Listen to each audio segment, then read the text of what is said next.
नमस्कार दोस्तों, स्टूडेंट को फिर से मैं बहुत बहुत स्वागत करता हूं। ओके, तो चलिए हम पर्यावरण की जो सीरीज चला रहे थे उसके मैंने शायद 2 से 3 वीडियो अपलोड किए थे। ओके, बीच में मैं कंटिन्यू नहीं रह पाया दोस्तों, उसके अपने कुछ कारण हैं। मैं आपको बता चुका हूं कि मैं अभी खुद बाहर फंसा हुआ हूं, जिससे मैं डेली वीडियो अपलोड करने में थोड़ी प्रॉब्लम हो रही है मुझे। इस चीज़ को आप खुद भी समझते हो, क्योंकि मुझे पता है मैंने अभी बाल विकास की वीडियो भी अपलोड किए हैं, साथ ही साथ दोस्तों मैंने मैथ्स के वीडियो भी अपलोड करना स्टार्ट किया था। उसके बाद मैं पर्यावरण के भी कर रहा हूँ। ठीक है, ये कंटिन्यू होंगे दोस्तों। 3 मई के बाद मैं डेली कंटिन्यू आपको वीडियोस प्रोवाइड करवाऊँगा। उसके बाद दोस्तों मैं एक नया काम कर रहा हूँ, पर्यावरण के एनसीईआरटी नोट्स है। ठीक है, पर्यावरण एनसीईआरटी, क्योंकि देखिए मैंने प्रीवियस ईयर के जितने भी क्वेश्चन का अगर मैंने एनालिसिस किया तो मुझे एक चीज़ सामने देखने को मिली है कि जो हम बच्चों को एनसीईआरटी बुक पढ़ाते हैं पर्यावरण के जो टॉपिक है, ठीक है, 6ठी से लगाकर 12वीं तक के जितने भी टॉपिक है पर्यावरण से संबंधित, उनसे प्रश्न सीधे सीधे बने हैं आपकी ज़्यादातर सीटेड एग्जाम में। तो मतलब कि है कि हमें इसे भी पढ़ना पड़ेगा। ठीक है, आप देखिए 6 से 12 तक की क्लास के अगर आप बुक से पढ़ने जाओगे तो आपको बहुत टाइम लगेगा, लेकिन मैं वही काम कर रहा हूँ और मैं स्पेशल नोट्स उसके बना रहा हूँ। ठीक है, एनसीईआरटी के स्पेशल नोट्स आपको प्रोवाइड कर दूंगा। मैं इस पर वर्क कर रहा हूँ। मुझे करीबन 30 से 40 दिन लगेंगे इसे कंप्लीट करने में। तो पूरे नोट्स बनने के बाद दोस्तों मैं पीडीएफ आपको प्रोवाइड जरूर करूँगा। ठीक है, तो आप वेट कीजिए और देखिए उस पीडीएफ में से आपके क्वेश्चन 100% बैठेंगे। तो आप वेट कीजिए, उस पीडीएफ को जैसे ही मैं कंप्लीट हो जाएगी, क्योंकि हर चीज़ के लिए मेहनत करना पड़ता है, तो वेट कीजिए 30 से 40 दिन, तो मैं एनसीईआरटी नोट्स आपको प्रोवाइड कर दूंगा। ठीक है, तो चलिए शुरू करते हैं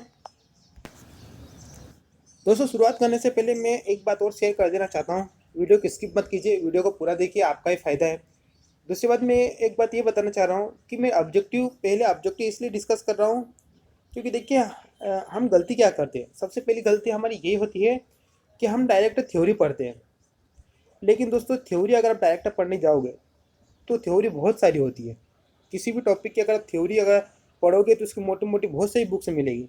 लेकिन अगर आप जिस एग्ज़ाम की तैयारी कर रहे हो, अगर उस एग्ज़ाम में के प्रीवियस ईयर के ऑब्जेक्टिव को देखोगे, उनका एनालिसिस करोगे, तो आपको पता चल जाएगा कि आपको थ्योरी कैसे पढ़ना है, कहाँ से पढ़ना है और कितनी पढ़ना है। तो इसे बोलते हैं स्मार्ट वर्क। तो हमें स्मार्ट वर्क करना है, इसलिए मैं डिस्कस कर रहा हूँ पहले ऑब्जेक्टिव। ऑब्जेक्टिव जैसे ही डिस्कस हो जाएंगे दोस्तों, तो आपको भी पता चल जाएगा कि हाँ हमें थ्योरी किस तरह से पढ़ना है, ठीक है, और कैसे पढ़ना है। तो ये ऑब्जेक्टिव इसलिए मैं डिस्कस कर रहा हूँ और इसके बाद से हम थ्योरी भी शुरुआत करेंगे। तो इसलिए कोई ये कमेंट करके पूछे कि सर थ्योरी पढ़ाओ, तो मैं थ्योरी भी पढ़ाऊँगा, लेकिन मेरी इच्छा है कि मैं पहले आपको वो क्वेश्चन प्रोवाइड करूँ जो प्रीवियस ईयर सभी टेट एग्जाम में पूछे गए, और जितने भी क्वेश्चन हैं दोस्तों सभी टेट एग्जाम में पूछे गए हैं। ओके, चलिए शुरू करते हैं। पहला क्वेश्चन है कि निम्नलिखित में से कौन सी खुराक में प्रोटीन अधिक्य नहीं है। ठीक है, कौन सी खुराक में प्रोटीन अधिक्य नहीं है, तो हमें बताना किसमें प्रोटीन ज़्यादा मात्रा में नहीं है। आपके ऑप्शन है पनीर, दालें, शुद्ध घी, मांस। देखिए पनीर में भी होता है, दाल में तो होता ही है सर्वाधिक, मांस में भी होता है, शुद्ध घी में ना के बराबर होता है। तो इसका जो ऑप्शन सही आएगा वो शुद्ध घी है। ठीक है, अगला क्वेश्चन है निम्नलिखित में से, देखिए एग्जाम एच स्टेट में पूछा गया था, ये भी एच स्टेट में पूछा गया था। ओके, निम्नलिखित में से किस वनस्पति के बीज हम खाते हैं, तो हमें ये टॉपिक भी पढ़ना पड़ेगा। हम जो खाते हैं भोजन में, किस पादप का तना खाते हैं, किस पादप के हम जड़ खाते हैं और किस के बीज खाते हैं। ठीक है, तो ये सब चीज़ें टॉपिक हम पढ़ेंगे। उसी से संबंधित क्वेश्चन है, प्रश्न है कि हम किस वनस्पति के बीज खाते हैं। तो ये आप अगर आपने नहीं भी पढ़ा तो भी आप अपने अवबोध के आधार पर इसे सोल्व कर सकते हो। गाजर के अंदर मक्का, केला, मूंगफली। तो इसका जो दोस्तों आएगा, हम मूंगफली के बीज खाते हैं, किसके, मूंगफली के। अब दोस्तों आपके मन में एक क्वेश्चन उठता होगा कि सर मक्के के भी बीज खाते हैं। तो दोस्तों हम जो मक्के का भाग खाते हैं ना, उसको भ्रूण पोष बोलते हैं। क्या बोलते हैं, भ्रूण पोष। तो इसे भी आप याद रख सकते हो। चलिए, और केले का हम कौन सा भाग खाते हैं, उसको बोलते हैं मध्य फल भित्ति, मध्य फल भित्ति। और गाजर क्या है, गाजर हम जड़ खाते हैं, ये जड़ भाग है। तो चारों ऑप्शन मैंने बता दिया। रेशम की रासायनिक प्रकृति क्या है, रेशम को अगर रासायनिक रूप से हम देखें तो क्या है, क्या वो कार्बोहाइड्रेट है, वसा है, प्रोटीन है, या वसीय अम्ल है, ये आपको बताना है। तो दोस्तों वो है रेशम, एक तरह से क्या होते हैं, प्रोटीन होते हैं। क्या होते हैं? प्रोटीन। ठीक है, प्रोटीन होते हैं। अगला क्वेश्चन, रमन को उसके पड़ोसी ने 4 किलो आंवला उपहार में दिए। हम मुरब्बा बनाने की योजना बनाता है, उसे किस तकनीकी को अपनाने की जरूरत है? तो मुरब्बा बनाने के लिए किस तकनीकी की जरूरत है? तो देखिए इसमें जो ऑप्शन है, पहले हम उन्हें हटाते हैं। तो पाश्चुरीकरण, तो पाश्चुरीकरण तो हो ही नहीं सकता क्योंकि ये दूध से संबंधित है। ठीक है,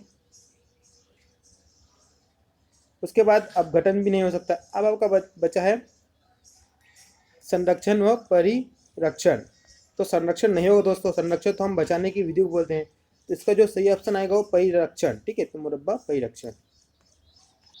नेक्स्ट क्वेश्चन, निम्नलिखित में से किस मूल उद्भव स्थान भारत में नहीं है? किसका उत्पादन भारत में नहीं होता है? सिंपल लैंग्वेज में। ठीक है, तो इस तरह से लैंग्वेज पूछी जाती है, मूल उद्भव। ठीक है, तो आम भारत में उत्पादन उत्पादन होता है आम का, बिल्कुल होता है। केले का भी होता है, नारियल का भी होता है।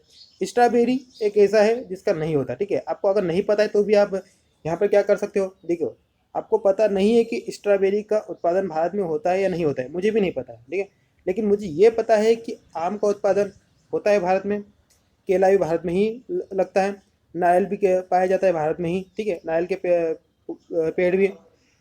तो अब चारों तो गलत हो सकते नहीं, तो एक स्ट्रॉबेरी हमारा ऑप्शन सही हो सकता है। ठीक है, चलिए,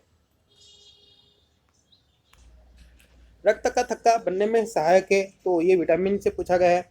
और हमें विटामिन भी पढ़ना है, विटामिन ए भी पढ़ना है, बी भी पढ़ना है, सी डी ई के सब पढ़ना है। ठीक है, तो यहाँ पर ये प्रश्न बहुत बार पूछा जा चुका है दोस्तों, और ये बी टेट में पूछा गया था कि रक्त का थक्का बनने में कौन सा विटामिन सहायक है। तो मैं आपको बता दूं, विटामिन के है जो रक्त का थक्का बनाने में सहायक होता है। ठीक है, थक्का मतलब रक्तों को जमाता है वो। जैसे आपको कुछ भी चोट लग जाती है तो थोड़ी देर हम बात देखते हैं कि वहाँ पर जो खून बहना बंद हो जाता है और वहाँ पर खून जम जाता है, रक्त। ठीक है, तो उसे बोलता है रक्त का थक्का जमना। चलिए, दूध से दही का बनना कौन सा परिवर्तन है? तो ये परिवर्तन हमें पढ़ना पड़ेगा, रासायनिक परिवर्तन, भौतिक परिवर्तन। ठीक है, इनके बेसिक बेसिक कॉन्सेप्ट है, ऐसा नहीं कि हमें पूरे अंदर जाना ही है। बेसिक बेसिक कॉन्सेप्ट है, जैसे कि दूध से दही बनना है, ठीक है, भौतिक परिवर्तन है, तापीय परिवर्तन है, गलत। नाभिक के परिवर्तन तो हो ही नहीं सकता। अब भौतिक और रासायनिक एक में से आ सकता है। भौतिक तो हम जो देखते हैं वो जो हमारे सामने जो परिवर्तन होते हैं सिंपल वो वाले होते हैं, लेकिन इसमें क्या होता है, रासायनिक प्रोसेस होती है। दूध से दही बनने में एक रासायनिक प्रोसेस होती है, तो इसे बोलते हैं रासायनिक परिवर्तन। ठीक है, चलिए, नेक्स्ट क्वेश्चन है यूपी टेट और एसटी दोनों में पूछा गया। और एक बात मैं आपको बता दूं दोस्तों, लास्ट ईयर के जितने भी क्वेश्चन है उसको डिस्कस करने का एक अच्छा फायदा ये है कि बहुत सारे क्वेश्चन रिपीट होते हैं ए टू जेड। ठीक है, जैसे कि तैसे क्वेश्चन को उठा के एग्जामिनर वहाँ पर कॉपी पेस्ट कर देता है बहुत बार, आप देखिए। इसीलिए हर कोई बोलता है कि प्रीवियस ईयर के क्वेश्चन को एक बार सॉल्व करके जरूर जाइए। ओके, क्वेश्चन है, निम्न में से कौन सा कथन गलत है? हमें बताना है कि कौन सा कथन गलत है। आप देखिए, इसको ध्यान से पढ़ना। एक क्वेश्चन ऐसे पूछते हैं, अवबोध पर आधारित होते हैं ये प्रश्न। ठीक है, कुनेन जो कि एक मलेरिया की औषधि है, सिनकोना नामक पौधे से प्राप्त होती है। ओके, चलिए, मैं आपको एक बात बताना चाहता हूँ कि हमें नहीं पता इसके बारे में जानकारी, लेकिन हम ऑप्शंस को देख के भी सॉल्व कर सकते हैं। इसे ही बोलते हैं दोस्तों अवबोध आधारित प्रश्न। यहाँ पर आप अपने अवबोध का यूज़ करके, अपने दिमाग का उपयोग करके, ठीक है, थोड़ी सी समझ के द्वारा भी आपने भले ही उस टॉपिक को नहीं पढ़ा फिर भी उसके प्रश्न हल कर सकते हो। जैसे कि ये प्रश्न है, ठीक है, जैसे कि इसमें पहला ऑप्शन है कुनेन जो कि एक मलेरिया की औषधि है। हमें नहीं पता कुनेन मलेरिया की औषधि है या नहीं। ठीक है, फिर हम अगले ऑप्शन पढ़ते हैं, क्योंकि इसमें एक ऑप्शन होगा वो गलत होगा, है ना। अगला हम पढ़ते हैं कि चावल वनस्पतिक तेल का अच्छा स्रोत है। देखिए, सिंपल सी बात है, ये तो आपको पता ही होगा, चावल से तेल नहीं बनता है। ठीक है, वनस्पति तेल चावल से नहीं बनता, तो सही बात है, ये गलत है। मतलब कि दोस्तों हमको हमारा ऑप्शन मिल गया, हमें नहीं पता ए सी डी क्या है। ठीक है, अब इससे ए सी डी से हमें कुछ जानकारी मिल रही है। कुनेन एक मलेरिया की औषधि है, याद कर लेना। ठीक है, और एक किससे प्राप्त होती है? सिनकोना नामक पौधे से प्राप्त होती है। एक जानकारी हमें ये मिल गई है। दूसरी जानकारी, दालों में प्रोटीन प्रचुर मात्रा में पाया जाता है। एक जानकारी हमें ये मिल गई है। ठीक है, तीसरी जानकारी हमें ये प्राप्त हो चुकी है कि हरी सब्जियां विटामिन एवं खनिज लवणों का अच्छा स्रोत है। तो ये हमें कुछ जानकारी मिल चुकी है। दोस्तों आप सबसे रिक्वेस्ट है वीडियो को स्किप ना करें, वीडियो का अंत तक देखिए, ठीक है। चलिए, भोजन पकाते समय कभी कभी बर्तन के पेंदे की बाहरी सतह काली हो जाती है। इसका अर्थ है कि बाहरी सतह, इसका अर्थ क्या है, ठीक है, इसका अर्थ हमें बताना क्या है। चलिए, प्रश्न को समझने की हम कोशिश करते हैं। जब पहले भोजन पकाते थे, ठीक है, तो बर्तन का जो पेंदा होता है वो काला हो जाता था। सिंपल सी बात है। आजकल नहीं होता, क्योंकि आजकल हम गैस का उपयोग करते हैं। तो क्यों होता है? सिंपल सी, अगर इसको प्रश्न को समझ लोगे आप तो आपको आंसर भी पता चल जाएगा। तो आप, मैंने आपको प्रश्न समझा दिया, आप समझ चुके होंगे, ठीक है। क्यों? क्योंकि भोजन अत्यधिक पक गया है, गलत। नहीं। बर्तन स्टील का बना है, गलत। ईंधन पूर्ण रूप से नहीं जल रहा है, सही, ठीक है। क्योंकि देखिए, हम चूल्हे पर जब भी कुछ बनाते हैं तो वहाँ पर हम लकड़ी का प्रयोग करते हैं, और लकड़ी पूर्ण रूप से दहन नहीं होता है, तो उसमें क्या होता है, धुआं निकलता है, और धुएं की परत, काली परत, ठीक है, वो बर्तन पर के पेंदे की बाहरी सतह पर लग जाती है, और वो पेंदा काला हो जाता है। तो इस प्रकार के प्रश्न अच्छे भी बनते हैं एग्जाम में, जिनको आप कर सकते हो आसानी से। अगला क्वेश्चन है, फिर से विटामिन का आ चुका है। मैंने बताया था विटामिन के 1 या 2 क्वेश्चन आते ही है, तो विटामिन आपको अच्छे से करके जाना ही है, ठीक है। किस विटामिन की कमी से घाव से रक्त बहना नहीं रुकता? देखिए, उसी प्रश्न को ये पूछा गया, डबल से रिपीट हुआ है, लेकिन थोड़ी सी लैंग्वेज चेंज कर दी। मतलब कि वही कौन सा विटामिन थक्का बनने में सहायक है, तो उसको, उसी प्रश्न को घुमाकर पूछा गया है कि किस विटामिन की कमी से घाव से रक्त बहना नहीं रुकता, ठीक है। तो विटामिन के, अगर विटामिन के कमी है तो थक्का नहीं जमेगा, और थक्का नहीं जमेगा तो जो रक्त, घाव से जो रक्त है वो बहना नहीं रुकेगा, और आपका जितना भी सही का रक्त है वो अत्यधिक मात्रा में बाहर बह जाएगा। चलिए, विटामिन ए की कमी से होने वाला रोग है। तो दोस्तों, मैं ऑब्जेक्टिव डिस्कस कर रहा हूँ, उससे आप एक बात नोटिस कर रहे होंगे कि विटामिन से क्वेश्चन पूछे जा रहे हैं, ठीक है। तो ये आपको ये लिख लेना है, पॉइंट कर लो कि हमें विटामिन अच्छे से पढ़ना है। विटामिन के रासायनिक नाम और उनकी कमी से होने वाले रोग, स्पेशल ये, ज़्यादा अंदर भी मत जाना, सिर्फ उनके अगर आप नाम पढ़ो, उनके रासायनिक नाम, ठीक है, और उनकी कमी से होने वाले रोग। विटामिन ए की कमी से होने वाला रोग कौन सा है? तो विटामिन ए की कमी से होने वाला कौन सा है आपको बताना है, रतौंधी, ठीक है। चलिए,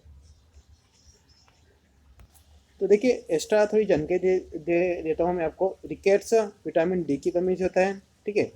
रतौंधी विटामिन ए की कमी से होता है। स्कर्वी विटामिन सी की कमी से होता है, ये बहुत बार पूछा गया है। और क्वासियोकर, ठीक है, ये प्रोटीन की कमी से होने वाला रोग है, ये यूपी टेट में पूछा गया था। नेक्स्ट क्वेश्चन है, प्रोटीन का सर्वोत्कृष्ट स्रोत है, मतलब प्रोटीन किससे अधिक मात्रा में प्राप्त होती है, ठीक है। दूध, मांस, सोयाबीन, अंडा।